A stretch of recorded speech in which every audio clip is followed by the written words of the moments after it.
Jamani wa Tanzania, ushauri tu, ukisikia neno mwizi mwizi mwizi mkafanikiwa kumkamata pap, acheni miemko ya kuibiwa. Msimpige, muojini kaiba nini. Maana baadhi ya Watanzania sasa hivi tumekuwa tuna roho mbaya sana.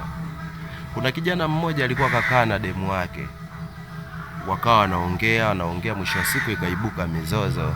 Kumbe yule jamaa anachukua simu yake kwa yule demu kwa sababu kahamisha mapenzi kungine.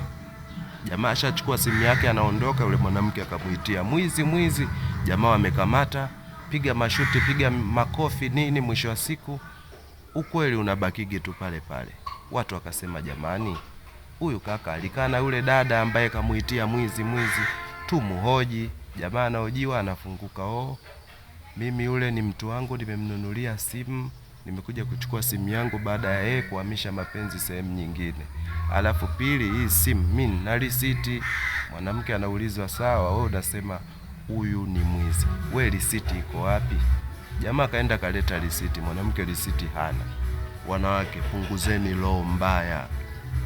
Mwingine tupo kwenye daladala. Dada, si unajua gari ilivyojaa, dada katoa mkoba kampa jamaa ambaye kapata siti amshikie mkoba wake. Tumeenda kufika mbele, yule dada anataka kushuka, anachukua mkoba wake, mara anasema simu hamna huko. Watu wakampiga kaka wa watu mpaka wamemtoa jino. Mwisho wa siku dada anasema jamani, hiyo simu imeibiwa humo, toa namba tuipige. Dada anatoa namba waipige, simu inaita huko, mtoto wake kapokea, mama amesahau simu hapa nyumbani. Ndugu yangu, ushapigwa, umetolewa jino, unachukua hatua gani?